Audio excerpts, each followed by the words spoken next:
तो आपका आज का टॉपिक है ट्रांसमिशन टीडीपी में। जो आज आपका टॉपिक है वो है रिवेन्यू एंड एनर्जी लॉस। बहुत छोटा सा टॉपिक है, पूरा थ्योरेटिकल कॉन्सेप्चुअल टॉपिक है। एग्जाम में 8 से 10 नंबर का आएगा। और मैंने इस टॉपिक को इसलिए उठाया है क्योंकि ये टॉपिक के लिए आपके पास कोई बुक ज़्यादा अवेलेबल नहीं है। और सारी चीज़ के लिए आप जैसे ईडीडी फर्स्ट पढ़ रहे हो या एनर्जी कंजर्वेशन पढ़ रहे हो, सब में कहीं ना कहीं आपको मिल जाएगा। ये थोड़ा सा नहीं मिल रहा है, इसलिए इसको देखना जरूरी है। और ये पूरा थ्योरेटिकल पोर्शन है, पूरा थ्योरेटिकल है, कॉन्सेप्चुअल है।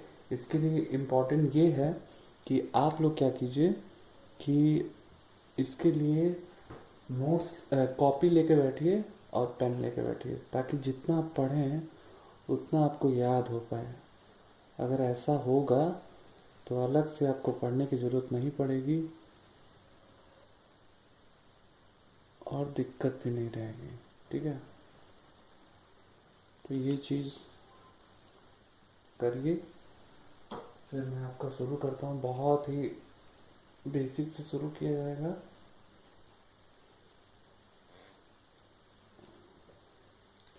इसमें आपका ये जो टॉपिक है, इसको पढ़ने से आपका जितना भी चीज़ है एनर्जी कंजर्वेशन, ये सारा आपका क्लियर हो जाएगा। सबसे पहले इंट्रोडक्शन की बात करते हैं, शुरुआत इसका परिचय देते हैं, कहाँ से लॉस होता है, रेवेन्यू क्या होता है, एनर्जी क्या होती है, लॉस क्या होता है। रेवेन्यू का मतलब बेनिफिट से होता है, फ़ायदा, क्या लाभ मिल रहा है। ठीक है, पूरे ट्रांसमिशन डिस्ट्रीब्यूशन से जो लाभ मिल रहा है। लेकिन लाभ में रेवेन्यू जो हो रहा है उसमें जो लॉस हो रहा है वो भी आपको पढ़ना है। ऊर्जा में जो हानि हो रही है वो भी पढ़ना है। ठीक है, तो सबसे पहले ये जानना जरूरी कि ये हानि लाभ ये सब कहाँ से आ रहा है, क्यों हो रहा है ये। ठीक है, तो मैं आपको वही बताने के लिए चल रहा हूँ। सबसे पहले आपका एक एग्जाम में जैसे या तो एनर्जी कंजर्वेशन किसी भी सब्जेक्ट में ये एक चीज पूछता है कि पावर सिस्टम का लेआउट बताइए। ठीक है, तो लेआउट आपका जानना जरूरी है। मैंने आपको नहीं बताया था क्योंकि मुझे पता है कि कंजर्वेशन में आपने पढ़ा होगा। तो मैं आपको थोड़ा सा लेआउट बताता हूँ, फिर मैं इसको शुरू करता हूँ। ठीक है, लेआउट का मतलब ये हुआ कि एक सिंगल लाइन डायग्राम से आपको बताया जाए कि कैसा, जैसे पावर सिस्टम जो होता है यह संगम है। किसका किसका संगम है? जनरेशन का, ट्रांसमिशन का और डिस्ट्रीब्यूशन का। ठीक है, तो हम यहाँ से ट्रांसमिशन डिस्ट्रीब्यूशन पढ़ते हैं, जनरेशन को भूल जाते हैं, है ना, क्योंकि जनरेशन के लिए अलग से आपको अलग सब्जेक्ट पढ़ना पड़ता है। लेकिन बेसिकली अगर हम पावर सिस्टम की बात करेंगे तो ये तीनों चीज़ कहीं ना कहीं लगी होती हैं। देखिए, मैं आपको चित्र से बता रहा हूँ, इसको आप ध्यान दीजिए, फिर आपको ये बहुत आसानी समझ आएगा। ये पूरा थ्योरेटिकल है और थ्योरेटिकल के लिए आपको बुक ले कॉपी लेके बैठना पड़ेगा, नोट्स बनाने होंगे। और मैं कोशिश करूँगा कि जितना मैं बताऊँगा उतना आपको यहीं पे याद हो जाए, ताकि आपको अलग से पढ़ने की ज़रूरत ना पड़े। सपोज ये 11 किलो वोल्ट की हम सप्लाई दे रहे हैं, मतलब ये जनरेशन सिस्टम है आपका। ये है अल्टरनेटर। ठीक है, दो अल्टरनेटर लगे हुए हैं। यह आपका 11 केवी का है। तो हमने क्या किया, ध्यान से देखा। आपको जैसे कि पता है कि हमारा जो जनरेशन होता है बहुत ज़्यादा होगा, तो 11 किलो वोल्ट का ही होगा। ठीक है, 6.6 होता है, 3.3 भी होता है। लेकिन हमने फिर एक ट्रांसफार्मर लगा दिया। ट्रांसफार्मर जो होगा वो स्टेप अप होगा। ठीक है, स्टेप अप होगा तभी तो वोल्टेज को बढ़ाएगा। तो 11 की भी इधर है, तो इधर वाला मान लो हमने 220 के भी कर दिया, मतलब इसने क्या किया है, स्टेप अप कर दिया। ठीक है, यहाँ तक जनरेशन था आपका। जनरेशन से हम आगे बढ़ते हैं। तो ये जो हम आगे बढ़ना शुरू किए, ध्यान से देखो, जब हम ये आगे बढ़ेंगे तो ये किसके थ्रू बढ़ रहे हैं आगे, ट्रांसमिशन लाइन के थ्रू आगे बढ़ रहे हैं। किसके थ्रू? ट्रांसमिशन लाइन के थ्रू आगे बढ़ रहे हैं। ट्रांसमिशन लाइन के थ्रू आगे बढ़ रहे हैं। तो जैसे मैंने एक छोटा सा बक्सा बना दिया, बॉक्स बना दिया। अब हम ट्रांसमिशन लाइन के थ्रू आगे बढ़ रहे हैं, तो ट्रांसमिशन सब स्टेशन पड़ेगा। क्या पड़ेगा? ट्रांसमिशन सब स्टेशन पड़ेगा। ठीक है, ट्रांसमिशन सब स्टेशन से हम फीडर का हेल्प लेते हैं। ठीक है, अब ट्रांसमिशन सब स्टेशन क्या करेगा, यहाँ से जैसे मान लो ये कोई बड़ा हब है, यहाँ से गाँव को भी ट्रांसफ़र किया जा सकता है, शहरों में भी ट्रांसफ़र किया जा सकता है, कई जगह ट्रांसफ़र किया जा सकता है। तो ये जो बेसिकली सब स्टेशन है, यह मान लो 200 किलो वोल्ट हमारा सप्लाई आ रहा है, इसको 11 किलो वोल्ट तक ये ट्रांसफर कर सकता है। ठीक है, ट्रांसमिशन सबस्टेशन। अब देखो मैंने यहाँ से बनाया, सपोज 11 किलो वोल्ट का एक फीडर है, वह इधर की तरफ जा रहा है, ये फीडर है। ठीक है, फीडर का काम है कि डिस्ट्रीब्यूशन सप्लाई देना। अब ये फीडर ने क्या किया, 11 किलो वोल्ट का ये जो फीडर जा रहा है, अब सपोज यहाँ पे फिर हमने बना दिया कि ये एक डिस्ट्रीब्यूशन सिस्टम बना दिया। ठीक है, क्योंकि हमारा 33 किलो वोल्ट से ही शुरू हो जाता है, तो ये जो है फीडर यहाँ पे जो है डिस्ट्रीब्यूशन सबस्टेशन मैंने बनाया आपका। और डिस्ट्रीब्यूशन सबस्टेशन क्या करेगा, 11 किलो वोल्ट से 3 फेज 0.4 वोल्ट तक इसको ले जाएंगे। ठीक है, सॉरी 0.4 वोल्ट नहीं, किलो वोल्ट, मतलब 440 जो सप्लाई आप देते हो 400 वोल्ट, तो ये आपका हो गया डिस्ट्रीब्यूशन सबस्टेशन। ठीक है, अब डिस्ट्रीब्यूशन सबस्टेशन से अगर हम इसको डिस्ट्रीब्यूटर लाइन बोलते हैं, मान लो हम इसको बोलते हैं डिस्ट्रीब्यूटर लाइन बोल रहे, यहाँ से हम डिस्ट्रीब्यूट करेंगे। ठीक है, तो अगर हम डिस्ट्रीब्यूटर लाइन यहाँ पे जोड़ देते हैं, अब फिर अलग अलग, जैसे मान लो यहाँ पे दिखा दिए, इसी लाइन से हम अलग अलग एक बॉक्स यहाँ बना दिए और एक यहाँ बना दिए। ठीक है, तो ये हमारा दिखाएगा कि हम क्या करने जा रहे हैं। हमने इसको अलग अलग दिखाया और अलग अलग दिखाने के बाद से हम क्या करने जा रहे हैं, इसको हम दिखा रहे हैं इंडिविजुअल कस्टमर दिखा रहे हैं। इंडिविजुअल कस्टमर, मान लो ये 1 है और ये इंडिविजुअल कस्टमर 2 है। ठीक है, और ये आपका सर्विस मेंस है, सर्विस मेंस है। तो ये पूरा जो खाका मैंने आपको बताया, ये इसमें तीनों चीजें आ गई। कितनी चीजें आ गई हैं, तीनों चीजें आ गई हैं। कौन कौन सी चीज आई है, आपका जनरेशन, ट्रांसमिशन और डिस्ट्रीब्यूशन आ गया है। तो आपको मैं ये इसलिए बता रहा हूँ, पहले तो इसलिए बता रहा हूँ क्योंकि ये बताना था, है ना, और अभी बताना इसलिए ज़रूरी है क्योंकि अगर आप इसको समझोगे तभी आपको ये समझ में आएगा कि लॉस कैसे होता है, क्यों होता है। ठीक है, तो ये पूरा पूरा चित्र है। ये है आपका जनरेशन, ट्रांसमिशन, डिस्ट्रीब्यूशन, पूरा पूरा पावर सिस्टम का लेआउट डायग्राम बन गया। ठीक है, तो मेरा बताने का मतलब ये है कि जो ये टॉपिक आप पढ़ रहे हो, टेक्निकल और रिवेन्यू लॉस, ठीक है, तो टेक्निकल रिवेन्यू लॉस का इंट्रोडक्शन में मैं आपको इसलिए ये बता रहा हूँ, इसमें आपको ये जानना जरूर है कि जो हमारा पावर जनरेट होता है पावर स्टेशन पे जो भी पावर जनरेट होता है वह बहुत ही कॉम्प्लेक्स नेटवर्क के थ्रू कस्टमर तक पहुंचता है। ठीक है, मैं ऐसे ही आपको अगर बता देता तो ये चीज़ बनाए बिना तो समझ में शायद नहीं आता, मैं बस समझाने के लिए ऐसा बना रहा हूँ। तो पावर जनरेशन जो होता है पावर स्टेशन में, वो बहुत से कॉम्प्लेक्स नेटवर्क के थ्रू डिस्ट्रीब्यूशन सिस्टम में, डिस्ट्रीब्यूशन या कस्टमर के पास जाता है। ठीक है, बहुत से कॉम्प्लेक्स नेटवर्क जैसे ट्रांसफार्मर होते हैं, ओवरहेड लाइंस होता है, केबल्स होता है और भी बहुत सारे अदर इक्विपमेंट होते हैं। ठीक है, तो हमारा ये होता है कि जो हम जनरेशन में जितना बिजली उत्पन्न करते हैं, द जनरेटेड यूनिट जो होता है इलेक्ट्रिकल यूनिट का, वह जो डिस्ट्रीब्यूशन कस्टमर को जितना यूनिट दिया जाता है, सपोज हमारा क्या होना चाहिए कि जितना यूनिट हम यहाँ पे उत्पादन कर रहे हैं उतना ही हम अगर कस्टमर को दे देंगे, उतना यूनिट अगर हमारा कस्टमर तक पहुँच रहा है, इसका मतलब ये है कि हमारा कहीं पे लॉस नहीं हो रहा है। लेकिन होता क्या है कि जितना हम यहाँ जनरेट करते हैं और जितना यहाँ कस्टमर को मिल रहा है, यह दोनों एक दूसरे से मैच नहीं करता है। ठीक है, अगर ये दोनों मैच नहीं कर रहा है तो इसका मतलब अगर हमने जनरेशन में इतना किया और डिस्ट्रीब्यूटर तक यहाँ नहीं पहुँच रहा है तो कहीं ना कहीं लॉस होता होगा। ये लॉस ट्रांसमिशन और डिस्ट्रीब्यूशन लाइन के थ्रू हो रहा है, इसलिए हम इसको बोलते हैं ट्रांसमिशन एंड डिस्ट्रीब्यूशन लॉस बोलते हैं। ठीक है, और आपको एक चीज़ ये भी पता होगा कि जो ये ट्रांसमिशन डिस्ट्रीब्यूशन लॉस ये हो रहा है, इसका पैसा, इसका इस लॉस का जो हानि है, this loss are not paid by users, मतलब जो कंज्यूमर होता है वह इसका लॉस पे नहीं करता है। ठीक है, फिर से मैं आपको समझा रहा हूँ, इस चीज को समझिएगा, फिगर को बनाइएगा। इंट्रोडक्शन के थ्रू मैं आपको बता रहा हूँ कि पावर जनरेट जो होता है पावर स्टेशन में, वह बहुत से लार्ज कॉम्प्लेक्स नेटवर्क के थ्रू होते हुए कस्टमर के पास जाता है, जो इंड यूजर होता है, ठीक है। लेकिन हमारा जो इलेक्ट्रिकल एनर्जी जनरेशन में जनरेट होता है और जो कंज्यूमर के पास एनर्जी जाता है, वह दोनों आपस में मैच नहीं करते हैं।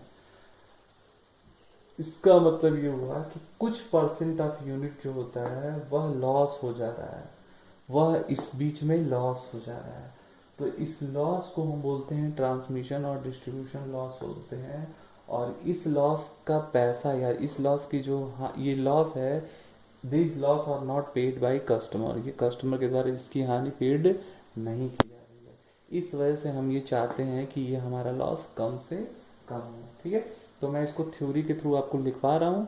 पहले तो ये चित्र आप समझ ही लिए होंगे। ये चित्र जैसे अगर आपका एग्जाम में आता है पावर लेआउट बनाने के लिए एनर्जी कंजर्वेशन जो सब्जेक्ट है उसमें भी है। तो मैंने आपको बताया दो अल्टरनेटर जो जनरेट कर रहे हैं 11 किलो वोल्ट। हमने स्टेप और ट्रांसफार्मर लगाया 220 किलो वोल्ट ट्रांसमिशन लाइन के थ्रू सब स्टेशन में गया, सब स्टेशन में इसको 11 किलो वोल्ट कर दिया गया। फिर फीडर लगाया, यहाँ भी एक्चुअल में ट्रांसफार्मर लगा होता है, फिर यहाँ भी लगा होता है, लेकिन मैंने ब्लॉक से दिखाया है कम से कम में। तो 11 किलो वोल्ट से 0.4 मतलब 3 फेज सप्लाई यहाँ देना है, सिंगल सिंगल भी सप्लाई दे सकते हैं, ठीक है। तो इस चित्र को हम मिटाते हैं, फिर आगे हम इसको शब्दों में लिखते हैं। जरूर कलम कॉपी लेके बैठिए, तभी आपको अच्छा लगेगा, क्योंकि पूरा पूरा थ्योरी है, ठीक है। तो मैंने जैसा आपको बताया कि जैसा चित्र से भी बताया, power generation, power generated in power generated in power station, ये जो था पावर स्टेशन था, power generated in power station pass through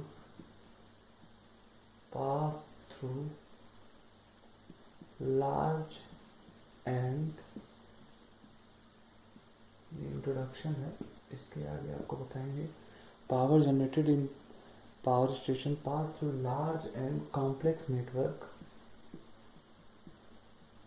इसको हिंदी में मैं आपको बताऊंगा, उसको ही लिख लीजिएगा, लाइक ट्रांसफार्मर, ठीक है।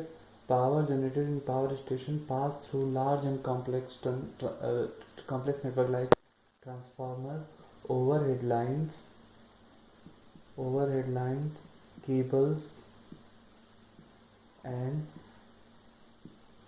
Other equipments. इतना सारा कॉम्प्लेक्स नेटवर्क के थ्रू पावर जनरेट जो होता है वह इससे होते हुए कहाँ जाता है, other equipment, cables, other equipment and reaches to the end user या कंज्यूमर, ठीक है। जो पावर स्टेशन में आपका पावर जनरेट हो रहा है वो pass through large and complex network like transformer, overhead lines, cables, other equipments reaches to the consumer तक ये पहुंच रहा है। लेकिन जैसा मैं आपको बताया हूँ कि जो हमारा ये जनरेशन हो रहा है और जो ये पहुंच रहा है, यह दोनों मैच नहीं कर रहा है।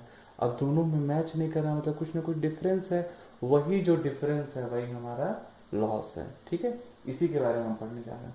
तो मैं इसको आपको बता रहा हूँ, सम परसेंटेज ऑफ यूनिट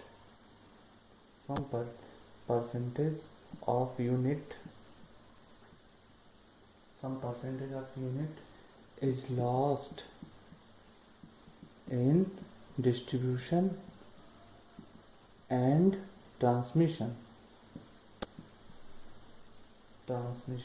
ठीक है। some percentage unit loss in this difference, कौन सा डिफरेंस, इन्हीं के बीच में जनरेशन और ट्रांसमिशन के बीच में जो डिफरेंस ऑफ एनर्जी हो रहा है, दिस डिफरेंस ऑफ यूनिट।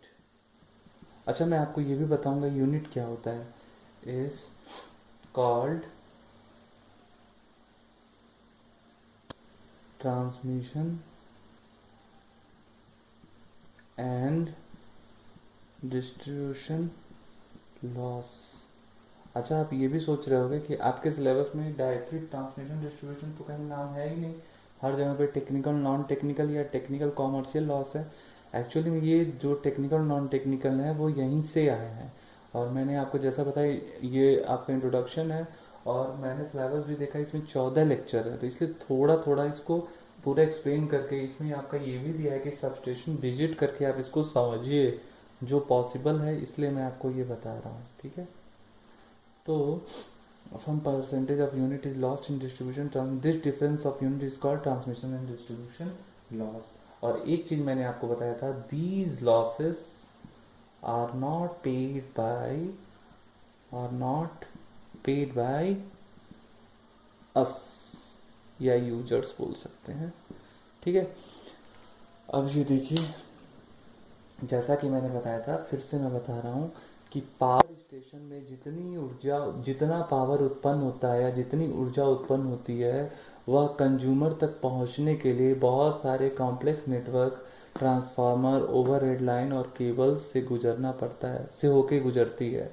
इससे कुछ जो ऊर्जा होती है वह ट्रांसमिशन और डिस्ट्रीब्यूशन में खर्च हो जाती है, ठीक है। और ये जो दोनों के बीच में ऊर्जा का अंतर है, उसे हम बोलते हैं ट्रांसमिशन एंड डिस्ट्रीब्यूशन लॉस बोलते हैं। एक लाइन मैंने आपको शायद छोड़ दिया है, वह आपको बता रहा हूँ,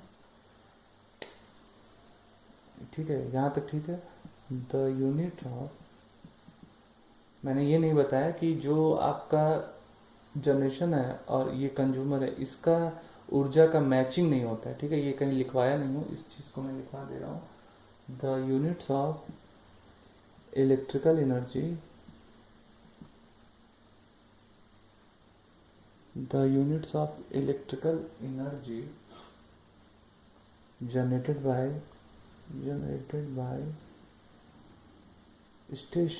power station, the unit of electrical generated by power station does not match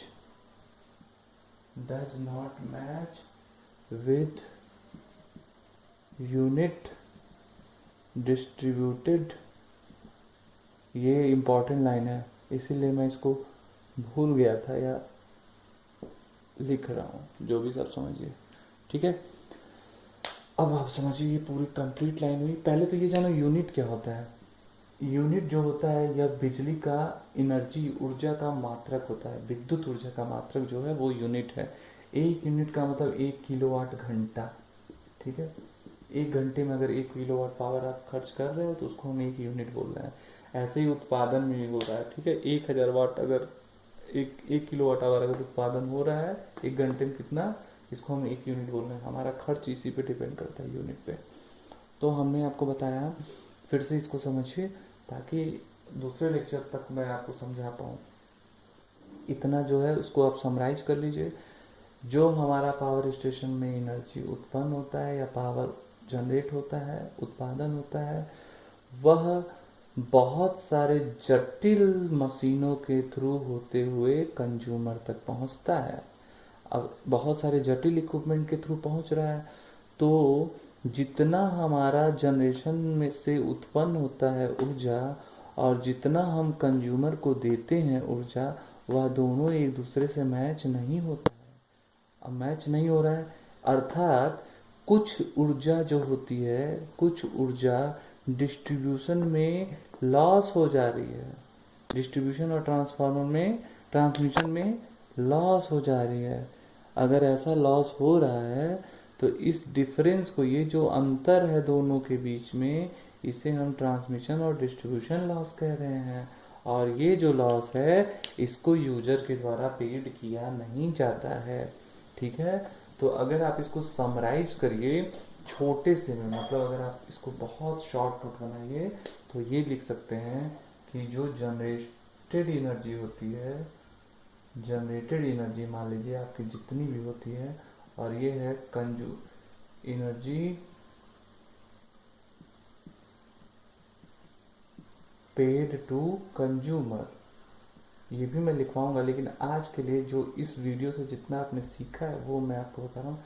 generated energy by station या पावर स्टेशन और energy paid to the consumer, इन दोनों के बीच में जो डिफरेंस है वही क्या है, लॉस है।